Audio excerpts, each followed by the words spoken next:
Welcome friends. दोस्तों दिन हो गया आज का 17 मार्च 2021 यानी कि बुधवार का। और दोस्तों बात करते हैं आज के मुख्य समाचार, ताजा बड़ी खबरें, breaking news headlines. Today breaking news के अंतर्गत देश और दुनिया की 30 बड़ी और महत्वपूर्ण काम की खबरें निकल कर आ रही है, जहां पर हर एक खबर काम की और हमारी डेली लाइफ से कहीं ना कहीं से जुड़ी हुई भी है। तो चलिए एक करते हुए दोस्तों शुरुआत करते हैं आज की पहली बड़ी और महत्वपूर्ण खबर से। तो सबसे पहले लॉकडाउन को लेकर बड़ी खबर जो सामने आ रही है, कोरोना वायरस की नई लहर का कहर, 25 जिलों में लौटे पाबंदियों वाले दिन, 20 शहर में कर्फ्यू की घोषणा और साथ ही लॉकडाउन का भयंकर आदेश जारी। दोस्तों आपको बता दें कि देश में कोरोना वायरस की नई लहर ने चिंता और भी ज्यादा बढ़ा दी है। बीते 6 दिनों से लगातार देश में 20,000 से ज्यादा कोरोना वायरस के पॉजिटिव मरीज सामने आ रहे हैं। और जहां पर महाराष्ट्र, पंजाब, केरल, मध्य प्रदेश, गुजरात, हरियाणा, छत्तीसगढ़ जैसे राज्यों में संकट और भी ज्यादा गहरा गया है। यही नहीं दोस्तों, कोरोना के बढ़ते हुए केस के साथ ही पाबंदियों वाले दिन भी लौटने लगे हैं। अब तक देश के 25 जिलों में कर्फ्यू की घोषणा हो चुकी है और कई जगह पर लॉकडाउन भी लागू कर दिया गया है। और यदि अगर हालत नहीं सुधरे ना तो दोस्तों कुछ ही दिनों में लॉकडाउन का आदेश है और भी ज्यादा कड़ा बना दिया जाएगा। अच्छा, इसी के साथ दोस्तों अगली बड़ी खबर जो सामने आ रही है, प्रधानमंत्री मोदी जी 17 मार्च को करेंगे मुख्यमंत्रियों के साथ बैठक, ले सकते हैं कोई भी इमरजेंसी मीटिंग। जी हाँ, दरअसल दोस्तों भारत देश के प्रधानमंत्री नरेंद्र मोदी जी जो है वो आज 17 मार्च को कोरोना वायरस स्थिति को लेकर राज्य के मुख्यमंत्रियों से चर्चा करने जा रहे हैं। यहाँ पर आपको बता दें स्पेशली महाराष्ट्र में कोरोना वायरस को लेकर प्रशासन अलर्ट पर है और सरकार ने होटल, मॉल्स और सार्वजनिक जगहों पर नए गाइडलाइंस जारी कर दी है, जहाँ पर दुनिया के कई देशों तक कोरोना वायरस का जो नया स्ट्रेन है वो और भी ज्यादा भयंकर तबाही मचा सकता है। ऐसे में दोस्तों भारत देश में भी इसको लेकर चेतावनी जारी कर दी गई है। और इसी के मकसद से आज प्रधानमंत्री नरेंद्र मोदी जी जो है ना, आज 17 मार्च को भारत देश के सभी मुख्यमंत्रियों के साथ बातचीत करके चर्चा कर रहे हैं, बैठक कर रहे हैं। चलिए अगली खबर सामने आ रही है कि इस बैंक में है अगर आपका बचत खाता तो 1 अप्रैल से पैसा निकालने और जमा करने पर लगेगा चार्ज। जी हाँ दोस्तों, बैंक ने लागू किया नया नियम। आपको बता दें IPPB बैंक ने एक नए सर्कुलर में ऐलान किया है कि 1 अप्रैल से रोकड़ पैसे जमा करवाने पर या फिर रोकड़ पैसे निकालने पर या Aadhaar enable payment system AEPS transaction पर चार्ज लगाने का प्रस्ताव दिया है। तो अगर आपका खाता दोस्तों पोस्ट पेमेंट बैंक में है, बचत खाता है दोस्तों अगर आपका इंडियन पोस्ट ऑफिस के बैंक में, तो दोस्तों ध्यान रखिएगा 1 अप्रैल से रोकड़ पैसे जमा करवाने और निकालने दोनों के ऊपर ही जो है वो दोस्तों पोस्ट ऑफिस के द्वारा, डिपार्टमेंट के द्वारा चार्ज लगाया जाएगा, है ना। चलिए LIC को लेकर बड़ी खबर आ रही है कि LIC का नहीं होगा निजीकरण, IPO से किसी की नहीं जाएगी नौकरी, सरकार ने किया है बड़ा ऐलान। तो दरअसल भारतीय जीवन बीमा निगम जो है ना वो अपने प्राइवेटाइजेशन को लेकर यानी कि निजीकरण को लेकर एक बड़ा ऐलान जारी किया है। दरअसल सरकार ने बताया कि लोकसभा में आश्वस्त किया गया कि LIC के निजीकरण का इरादा फिलहाल नहीं है। सरकार ने केवल एक IPO की योजना बनाई है जिसमें देश के सबसे बड़े लाइफ इंश्योरेंस बाजार में अपनी हिस्सेदारी बढ़ाई जाएगी। मतलब दोस्तों बीच में बजट के टाइम पे जो खबरें आ रही थी कि LIC को प्राइवेटाइजेशन कर दिया जाएगा, तो इसी को लेकर दोस्तों यहाँ पर सरकार ने एक नई गाइडलाइंस जारी कर दी है कि LIC का प्राइवेटाइजेशन पर फिलहाल कोई भी विचार जो है वो नहीं है। और इसी के साथ अगली खबर आ रही है कि सभी सरकारी बैंकों का प्राइवेटाइजेशन होगा या नहीं, वित्त मंत्री निर्मला सीतारमण ने कर दिया है साफ। तो दरअसल सरकार की ओर से बैंकों के प्राइवेटाइजेशन की घोषणा किए जाने के विरोध में दोस्तों आप सभी को पता होगा कि पिछले 2 दिनों से बैंक के कर्मचारी जो है वो बैंक के प्राइवेटाइजेशन को लेकर सरकार का विरोध करने के मकसद से दोस्तों 2 दिन की हड़ताल का आह्वान किया है। और इसी के साथ बैंक हड़ताल का दूसरा दिन कल निकल गया था। हड़ताल के दूसरे दिन बैंक सेवाओं से जुड़े करीब 50,000 कर्मचारी और जो अधिकारी है ना ऑफिसर लेवल के कर्मचारी वो सभी हड़ताल पर रहे। बैंकों से नकदी निकालने, चेक क्लियरेंस और दूसरे कार्यों पर असर देखा गया है। और इसी बीच भारत देश की वित्त मंत्री निर्मला सीतारमण ने साफ कर दिया कि सभी सरकारी बैंकों का निजीकरण किया जाएगा। बता दें कि वित्त मंत्री निर्मला सीतारमण ने पिछले महीने आम बजट पेश करते हुए सार्वजनिक क्षेत्र के 2 बैंकों के निजीकरण की भी घोषणा कर दी है। अच्छा, तो यहाँ पर दोस्तों सरकार का कहना है कि जो सभी पब्लिक सेक्टर के बैंक हैं उनका प्राइवेटाइजेशन नहीं होगा, केवल उन्हीं बैंकों को प्राइवेट हाथों में सौंपा जाएगा जिनका प्रदर्शन अच्छा नहीं है या फिर जो बैंक घाटे में जा रहे हैं। इस वक्त यहाँ पर सरकार को अगर नुकसान हो रहा है तो सरकार उसे प्राइवेट हाथों में बेच देगी, है ना। चलिए 2000 रुपए के नोटों को लेकर बड़ी खबर आ रही है कि आखिर क्यों नहीं हो रही है 2000 रुपए के नोटों की छपाई, मोदी सरकार ने खुद दी है ये जानकारी। आपको बता दें मोदी सरकार ने 2000 रुपए के नोट के सर्कुलेशन के बारे में लोकसभा में जानकारी दी है। आखिर 2000 रुपए के नोट जो है वो सरकार क्यों नहीं छाप रही है। तो केंद्रीय वित्त राज्य मंत्री अनुराग सिंह जी ठाकुर ने कहा कि 2000 रुपए के नोटों की छपाई आखिर 2 साल से क्यों नहीं हुई है, मतलब 2 साल से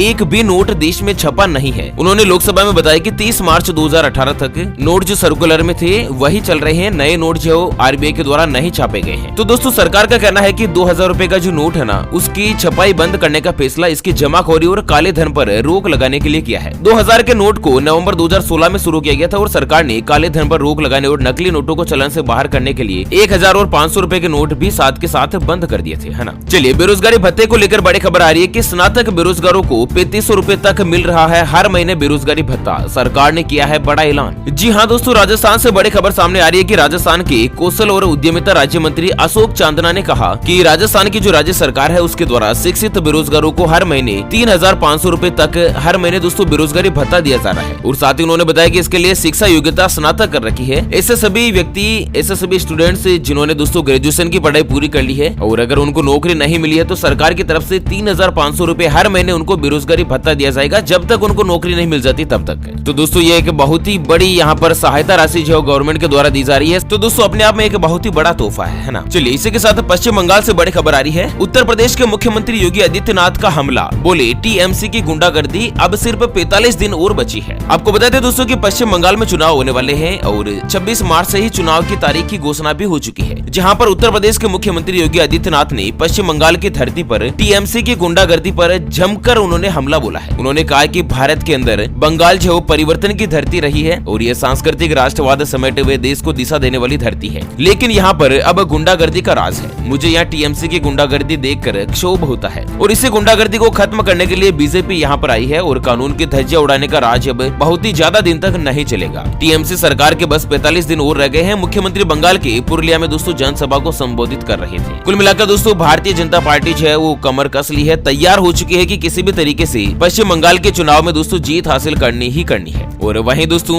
मुख्यमंत्री योगी आदित्यनाथ का कहना है कि मुझे बहुत ही आश्चर्य होता है कि ममता दीदी को जय श्री राम के नारे से आखिर चिढ़ क्यों है, जबकि मेरा स्वागत जय श्री राम के नारों से हुआ है। मुख्यमंत्री का कहना है कि टीएमसी के गुंडों के हाथों कई बीजेपी कार्यकर्ताओं ने अपनी जान गंवाई है। हालांकि दोस्तों जय श्री राम के नारे पर बैन लगाने को लेकर, इस नारे को रोकने को लेकर दोस्तों सुप्रीम कोर्ट में याचिका भी दायर की गई, लेकिन सुप्रीम कोर्ट में उस याचिका को खारिज कर दिया है। मतलब दोस्तों कोर्ट ने जय श्री राम के नारे पर रोक लगाने से इनकार कर दिया, याचिका को ही खारिज कर दिया। तो ऐसे में ममता कौन होती है रोकने वाली। चलिए सरकारी कर्मचारियों को लेकर बड़ी खबर है कि सरकारी कर्मचारी और पेंशनर्स को जुलाई में मिल सकता है 3 गुना डीए का तोहफा, बढ़ जाएगी बम्पर सैलरी। तो दरअसल वित्त मंत्रालय ने पिछले दिनों सदन में बताया कि 1 जुलाई 2021 को महंगाई भत्ते का भुगतान कर दिया जाएगा। हालांकि अभी तक इसकी घोषणा नहीं की गई है, लेकिन कर्मचारियों को एक साथ 3 किस्तें दी जाएगी, जो कि पिछले साल कोरोना महामारी के कारण लंबित थी। मतलब दोस्तों सभी सरकारी कर्मचारियों को जुलाई से पहले या जुलाई तक उनको जो महंगाई भत्ता है ना, उसकी 3 किस्तें जो अभी तक बाकी है ना, उन सभी का पेमेंट जो गवर्नमेंट के द्वारा कर दिया जाएगा। और वहीं दोस्तों कोरोना वायरस का कहर है, उसके मद्देनजर बड़ी खबर आ रही कि नौकरी जाने के कारण 71 लाख लोगों का बंद हुआ पीएफ का अकाउंट, सरकार ने दी है जानकारी। तो दरअसल मार्च के अंतिम हफ्ते में लॉकडाउन लगने के बाद अप्रैल से ही पीएफ अकाउंट जो बंद होने का सिलसिला शुरू हो गया है। अप्रैल में करीब 2,30,000 पीएफ खाते जो क्लोज किए गए हैं और कुछ राज्यों में दोस्तों फिलहाल भी कोरोना वायरस का दूसरा स्ट्रेन कहर बरपा रहा है। और इसी के साथ आपको बता दें कि लॉकडाउन से लेकर अभी तक करीब दोस्तों 61 लाख पीएफ खाते जो है बंद कर दिए गए हैं। और बंद क्यों हुए हैं? क्योंकि दोस्तों उन लोगों की नौकरी चली गई है। चलिए केनरा बैंक से बड़ी खबर आ रही है। केनरा बैंक करने जा रहा है 2000 से ज्यादा प्रॉपर्टीज की नीलामी, सस्ते दाम में खरीद सकते हैं आप भी अपना खुद का घर। तो दरअसल भारत देश का जो सरकारी बैंक है ना, केनरा बैंक, वो आपके लिए एक बड़ा ऑफर लेकर आया है। ये सरकारी बैंक देश भर में 2000 से ज्यादा प्रॉपर्टीज की नीलामी करने जा रहा है और ये जो नीलामी है वो ऑनलाइन रहेगी। आप केनरा बैंक की वेबसाइट पर इसके बारे में डिटेल देख सकते हैं। आपको बता दें इससे लोगों को सस्ते रेट पर घर, कारोबार के लिए कोई भी दुकान या फिर दूसरी प्रॉपर्टी खरीदने का मौका जो मिल सकता है। आपको बता दें कि 16 और 26 मार्च को इसका जो है ऑप्शन किया जा रहा है और पहले चरण की नीलामी तो कल हो चुकी थी, जिसमें फ्लैट, अपार्टमेंट, ऑफिस, इंडस्ट्रियल जमीन और खाली प्लॉट की नीलामी है। अच्छा, आप सोच रहे होंगे कि यार ये केनरा बैंक आखिर प्रॉपर्टी की नीलामी कैसे कर रहा है। तो मैं आपको बता दूं कि जिन लोगों ने दोस्तों केनरा बैंक से लोन ले रखा है और उन्होंने लोन की किस्तें समय पर जमा नहीं करवाई है, तो बैंक ने उनकी प्रॉपर्टी पर कब्जा करके अपना अधिकार जमा लिया है। तो उसी प्रॉपर्टीज को बैंक दोस्तों नीलामी में बेचकर अपने लोन के पैसे की भरपाई करने के लिए ही इस तरह का काम कर रहा है। अच्छा दोस्तों बड़ी खबर आ रही है कि फ्लिपकार्ट पर एक ऑफर चल रहा है, जहां पर आप 55 इंच की 4K टीवी को सस्ते में खरीदने का मौका मिल रहा है और यहाँ पर दोस्तों शानदार बम्पर डिस्काउंट चल रहा है। तो आप भी एक बार चाहे खरीदने का मन हो या नहीं दोस्तों, एक बार आप वेबसाइट पर जाकर चेक जरूर कर लीजिएगा, है ना। चलिए इसी के साथ अगली खबर में जानते हैं आज के ताजा मौसम समाचार। तो वेदर अपडेट्स को लेकर बड़ी खबर है कि आज रात से फिर से सक्रिय हो रहा है पश्चिमी विक्षोभ, इन राज्यों में भारी बारिश की चेतावनी। तो दोस्तों मौसम विभाग ने एक बार फिर से बदलाव देखने को मिल रहा है। यहाँ पर आपको बता दें कि पश्चिमी हिमालय क्षेत्र में आज से ही एक पश्चिमी विक्षोभ जो है दोस्तों अपना प्रभाव दिखा रहा है और इसके मद्देनजर 17 और 18 मार्च को तेज बारिश के साथ बर्फबारी का असर देखने को मिल सकता है। कहां पर होगी? तो हिमाचल प्रदेश के साथ साथ जम्मू कश्मीर और लद्दाख में अगले 5 दिनों तक बारिश के साथ बर्फबारी की बात कही गई है। और इसी के साथ आपको बता दें स्काईमेट वेदर न्यूज एजेंसी के मुताबिक अगले 24 घंटों के दौरान जम्मू कश्मीर, गिलगिट, बाल्टिस्तान, मुजफ्फराबाद और लद्दाख में हल्की से लेकर मध्यम बारिश के साथ हिमपात की संभावना भी बताई जा रही है। और वहीं वहीं दोस्तों मध्य प्रदेश के कई हिस्से, विदर्भ, दक्षिण पूर्वी और पूर्वी राजस्थान के कुछ हिस्सों में हल्की से लेकर मध्यम बारिश की गतिविधि देखने को मिल सकती है और साथ ही पंजाब, हरियाणा और दिल्ली के साथ पश्चिमी उत्तर प्रदेश में भी दोस्तों बारिश की गतिविधियां जो है वो बन सकती है। ओके फ्रेंड्स, और इसी के साथ हमेशा की तरह एक नजर डाल लेते हैं अंत में आज के माइंड क्विज यानी कि गिवे वाले सवाल की तरफ। तो दोस्तों आज का माइंड क्विज वाला सवाल आप स्क्रीन पर देख पा रहे हैं। भारत देश का राष्ट्रीय पक्षी कौन सा है? जी हाँ दोस्तों, दोबारा सुन लीजिएगा, भारत देश का राष्ट्रीय पक्षी कौन सा है? ऑप्शन ए मोर यानी कि पीकॉक, ऑप्शन बी कबूतर। तो जल्द से जल्द लिखना है क्वेश्चंस का सही जवाब इस वीडियो के नीचे कमेंट बॉक्स में। और हाँ, सही जवाब देने वाले किसी एक खास कमेंट्स को सिलेक्ट किया जाएगा हमारी ओपीएस न्यूज टीम की तरफ से और उसे दिया जाएगा एक 84 दिन वाला मोबाइल रिचार्ज बिल्कुल फ्री। अच्छा, इसी के साथ दोस्तों फिलहाल इस वीडियो को यहीं पर देते हैं विराम। फिर से होंगे हाजिर एक और नई और ताजा तरीन ब्रेकिंग न्यूज हेडलाइंस के साथ। तब तक के लिए जय हिंद, जय भारत।